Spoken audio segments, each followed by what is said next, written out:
শেখ হাসিনা পাগলার বাজিতন পালিয়ে যাওয়ার ব্যবস্থা করেছে, সেই নেতা মাদারীপুরের নেতাকে আছে রেখেছিলেন। সেই আন্দোলনে গিয়ে ঢাকায় জননন্দিত জননেতা জনাব জাহাঙ্গীর জাহান সেইখানে গ্রেফতার হয়েছিলেন। সেই গ্রেফতারে 2 মাসের অধিক সে ঢাকায় সে জেল খেটেছেন।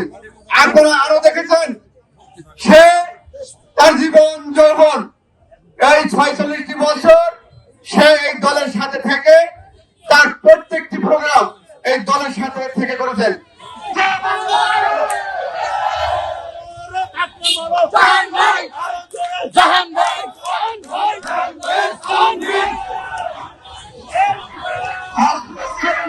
আমরা